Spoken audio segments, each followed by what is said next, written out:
जय माता दी दोस्तों। आज हम बात करेंगे नवरात्रि के तीसरे दिन की, जो कि मां चंद्रघंटा को समर्पित है। नवरात्रि में मां दुर्गा के 9 रूप पूजे जाते हैं और तीसरे दिन मां चंद्रघंटा की पूजा होती है। कहा जाता है कि इस दिन व्रत रखने और मां की पूजा करने से उनकी विशेष कृपा मिलती है। आज मैं आपको उनकी कथा सुनाऊंगा, साथ ही बताएंगे पूजा की विधि और आरती भी। लेकिन ध्यान रहे, कथा हमेशा पूरी सुननी चाहिए। अधूरी कथा सुनना अशुभ माना जाता है। तो शुरू करने से पहले आपसे छोटी सी विनती है, हमारे चैनल को सब्सक्राइब कर लीजिए और कमेंट में जय माता दी जरूर लिखिए। मां चंद्रघंटा सभी भक्तों पर अपनी असीम कृपा बरसाती हैं। तो चलिए अब हम शुरू करते हैं नवरात्रि के तीसरे दिन की कथा। सबसे पहले प्रेम से बोलिए श्री गणेशाय नमः। ओम जयंती मंगला काली, भद्रकाली कपालिनी, दुर्गा क्षमा शिवा धात्री, स्वाहा स्वधा नमोस्तुते। मां चंद्रघंटा मां दुर्गा का तीसरा रूप है। यह रूप बहुत ही शांतिदायक और कल्याणकारी माना जाता है। कहा जाता है कि जो भक्त मां चंद्रघंटा का ध्यान करते हैं उनकी सभी बाधाएं दूर होती हैं और जीवन में सुख शांति आती है।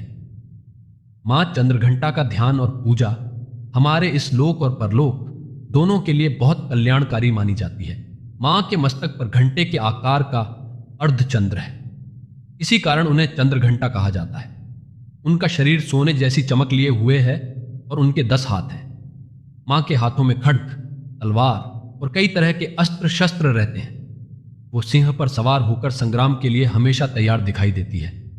कहा जाता है कि जब मां चंद्रघंटा अपने घंटे की भयानक ध्वनि करती है तो बड़े बड़े दैत्य और राक्षस भी कांप उठते हैं। मां की कृपा से भक्तों को अलौकिक अनुभव होते हैं। कभी दिव्य सुगंध तो कभी अद्भुत ध्वनियां सुनाई देती हैं। लेकिन ऐसे समय भक्तों को बहुत ही सावधान भी रहना चाहिए। मां चंद्रघंटा की आराधना से इंसान के भीतर वीरता, निर्भयता के साथ साथ सौम्यता और विनम्रता भी विकसित होती है। इसीलिए कहा गया है कि नवरात्रि के तीसरे दिन हमें पूरी श्रद्धा और पवित्र मन से मां चंद्रघंटा की पूजा करनी चाहिए। ऐसा करने से सारे दुख दर्द दूर होकर आत्मा को परम सुख की प्राप्ति होती है। अब सुनिए मां चंद्रघंटा की कथा। कहा जाता है कि एक समय स्वर्गलोक में राक्षसों का अत्याचार बहुत बढ़ गया। उन दिनों महिषासुर नामक दैत्य ने देवताओं को बुरी तरह परेशान कर रखा था। उसकी इच्छा थी कि वह इंद्र का सिंहासन छीनकर स्वयं स्वर्गलोक का राजा बने। इसी लालच में वह लगातार देवताओं से युद्ध करता रहा। जब देवताओं ने देखा कि महिषासुर की शक्ति के सामने उनकी सामर्थ्य बहुत कम है तो वे सब घबराकर भगवान ब्रह्मा, विष्णु और महेश यानी त्रिदेव के पास पहुंचे। देवताओं ने त्रिदेव को सारी स्थिति बताई और उनसे रक्षा की प्रार्थना की। देवताओं की प्रार्थना सुनकर और असुरों के अत्याचार देखकर त्रिदेव, ब्रह्मा जी, भगवान विष्णु और भगवान शिव को भी बहुत क्रोध आया। उनके तेज और क्रोध से एक अद्भुत दिव्य ऊर्जा उत्पन्न हुई और उसी से माता चंद्रघंटा का अवतार हुआ। मां के अवतरण के बाद सभी देवताओं ने उन्हें अपने अपने दिव्य अस्त्र शस्त्र अर्पित किए। भगवान शिव ने मां को त्रिशूल दिया, भगवान विष्णु ने सुदर्शन चक्र, सूर्यदेव ने उन्हें तेज और तलवार भेंट की, सिंह को उनका वाहन बनाया गया, देवराज इंद्र ने मां को घंटा दिया। इन सभी दिव्य उपहारों से सुसज्जित होकर मां चंद्रघंटा युद्ध के लिए तैयार हुई और महिषासुर को ललकारा। जब महिषासुर ने मां का विराट और भयानक रूप देखा तो वह भय से कांप उठा। फिर भी उसने अपनी सेना को आदेश दिया कि मां पर आक्रमण करो। लेकिन मां चंद्रघंटा ने अपनी शक्ति से पलक झपकते ही असुरों के समूह को नष्ट कर दिया। अंततः उन्होंने महिषासुर का वध करके स्वर्गलोक और समस्त देवताओं को उसके आतंक से मुक्त कराया। युद्ध के बाद मां ने देवताओं को अभय दान दिया और अंतर्ध्यान हो गई। तभी से भक्त मां चंद्रघंटा का स्मरण करके उनके साहस, पराक्रम और कृपा को याद करते हैं। मां को भीड़ भाड़ और भक्तों का संग बहुत प्रिय है। इसीलिए उनकी पूजा में केसर या साबूदाने की खीर का भोग लगाना शुभ माना जाता है। इसके अलावा पंचामृत भी मां को अत्यंत प्रिय है। पंचामृत 5 पवित्र चीजों से बनता है: दूध, दही, घी, शहद और गंगाजल। इन पांचों का अपना अलग महत्व है। दूध शुद्धता और पोषण का प्रतीक है, इसलिए मां को कच्चा दूध अर्पित करना भी बहुत शुभ माना जाता है। मां चंद्रघंटा को दही भी बहुत प्रिय है, इसलिए उनकी पूजा में दही चाहे सादा हो या फलों के साथ मिला हुआ भोग स्वरूप अर्पित किया जा सकता है। मां के नाम चंद्रघंटा का अर्थ है वह देवी जिनके मस्तक पर घंटे के आकार का आधा चांद सुशोभित है। उनकी तीसरी आंख हमेशा खुली रहती है, जो यह बताती है कि वे हर समय बुराई के खिलाफ युद्ध करने के लिए तैयार हैं। मां को चंद्रखंडा, वृत्रवाहिनी और चंद्रिका के नाम से भी जाना जाता है। कहा जाता है कि मां चंद्रघंटा अपनी कृपा, वीरता और साहस से भक्तों को आशीर्वाद देती है। उनकी कृपा से पाप, संकट, शारीरिक पीड़ा, मानसिक क्लेश और यहां तक कि भूत प्रेत की बाधाएं भी समाप्त हो जाती हैं। शिव पुराण में यह उल्लेख मिलता है कि मां चंद्रघंटा भगवान शिव की शक्ति है, जो चंद्रशेखर रूप में उनके साथ विद्यमान रहती है। एक और कथा मां चंद्रघंटा से जुड़ी है।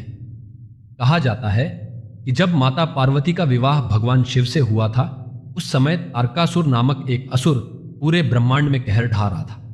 उसने जटोका नाम के एक दुष्ट राक्षस को भी नियुक्त किया था। जटोका एक भयंकर चमगादड़ राक्षस था। एक दिन जटोका और उसकी असुर सेना ने कैलाश पर्वत और माता पार्वती पर हमला कर दिया। उस समय भगवान शिव गहन तपस्या में लीन थे और अपनी तपस्या तोड़ नहीं सकते थे। जटोका ने अपनी चमगादड़ों की विशाल सेना से पूरा आकाश ढक लिया और शिव पर हमला कर दिया। ये देख माता पार्वती भयभीत हो गईं। चमगादड़ हर ओर उत्पात मचाने लगे और कैलाश क्षेत्र को नष्ट करने लगे। इससे क्रोधित होकर माता पार्वती ने नंदी को बुलाया, लेकिन नंदी वहां दिखाई नहीं दिए। तब भगवान शिव ने माता को याद दिलाया कि वे स्वयं आदिशक्ति हैं। उस समय अंधेरा बहुत था और कुछ दिखाई नहीं दे रहा था। पार्वती जी ने चंद्रदेव से मदद मांगी। चंद्रदेव ने मैदान को प्रकाशमान कर दिया और माता के मस्तक पर अर्धचंद्र के रूप में विराजमान हो गए। तभी एक विशाल भेड़ियों का झुंड माता की सहायता के लिए आया। भेड़ियों ने चमगादड़ों पर हमला किया और पार्वती जी ने जटोका से युद्ध किया। लंबे संग्राम के बाद पार्वती जी को यह रहस्य पता चला कि जटोका अपनी शक्ति उड़ते हुए चमगादड़ों से लेता है। तब माता ने एक दिव्य घंटा हाथ में लिया और उसे जोर से बजाया। घंटी की ध्वनि से सभी चमगादड़ भयभीत होकर उड़ गए। तभी भेड़ियों में से एक ने छलांग लगाकर जटोका का संहार कर दिया। इस प्रकार मां चंद्रघंटा ने अपने साहस और शक्ति से देवताओं व भक्तों की रक्षा की। जब जटोका राक्षस धरती पर गिरा तो भागने लगा। तभी माता पार्वती एक हाथ में कटार, दूसरे हाथ में घंटा, माथे पर अर्धचंद्र धारण किए और भेड़िए पर सवार अपने दिव्य और भयावह रूप में प्रकट हुई। इस रूप को देखकर स्वयं ब्रह्मा जी ने माता का नाम रखा चंद्रघंटा। बाद में भगवान शिव ने माता से कहा, मां, तुम्हारा यह लीला रूप लोगों के भीतर साहस जगाएगा और जीवन की किसी भी चुनौती या बाधा का सामना करने की शक्ति देगा। इसी कारण नवरात्र के तीसरे दिन मां चंद्रघंटा की पूजा का विशेष महत्व है। इस दिन भक्त या देवी सर्वभूतेषु मां चंद्रघंटा रूपेण संस्थिता नमस्तस्यै नमस्तस्यै नमस्तस्यै नमो नमः मंत्र का जप करके मां का आह्वान करते हैं। देवी चंद्रघंटा को नरमा, प्रेम और श्री अंबिका भी कहा गया है। इन मंत्रों और नामों के साथ की गई पूजा से मां शीघ्र प्रसन्न होती है। अब आइए सुनते हैं माता चंद्रघंटा की वह आदि स्तुति जिसे सुने बिना उनकी कथा अधूरी मानी जाती है। मां चंद्रघंटा सुख सुविधा देने वाली है। वे चंद्रमा की शीतलता की तरह मन को ठंडक पहुंचाती हैं, क्रोध को शांत करती हैं और मीठे वचनों से मन को प्रसन्न कर देती हैं। मां हर संकट से रक्षा करती हैं और भक्तों को सच्चे भाव से आशीर्वाद देती हैं। कांचीपुरम और कर्नाटका जैसे कई स्थानों पर मां की विशेष पूजा होती है। भक्त विश्वास के साथ कहते हैं, मां आप रथुओं की महारानी हैं, हमारी रक्षा कीजिए। भवानी हमारा मार्गदर्शन कीजिए। धन्यवाद।